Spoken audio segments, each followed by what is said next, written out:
On est une des catégories professionnelles qui est malheureusement le plus touchée par cette pandémie. La procédure est devenue incontournable. Les médecins qui travaillent en zone COVID ressemblent désormais à de vrais astronautes, en Italie comme ailleurs.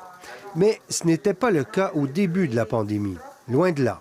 Beaucoup de médecins étaient inconscients, qu'ils n'avaient pas les bonnes informations pour aller combattre ce virus. Beaucoup de médecins généralistes ont dû aller à domicile ou ont reçu beaucoup de patients avec des symptômes qui ressemblaient à des pneumonies.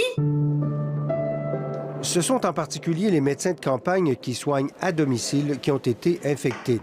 Ils ont également contribué à propager la maladie en envoyant des centaines de patients infectés dans des hôpitaux régionaux mal préparés.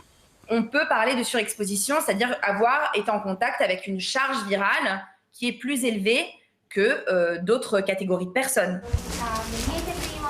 La surexposition au virus a bel et bien provoqué plus d'infections.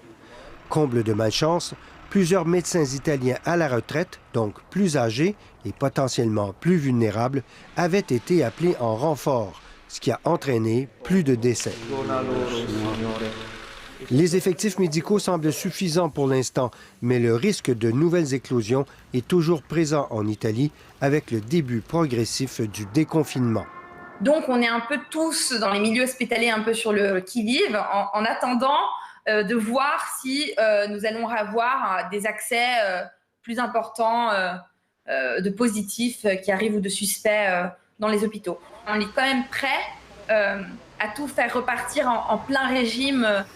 Si les médecins des centres hospitaliers sont bien préparés, les omnipraticiens des régions et des grandes villes italiennes se plaignent encore aujourd'hui du nombre insuffisant d'équipements de protection.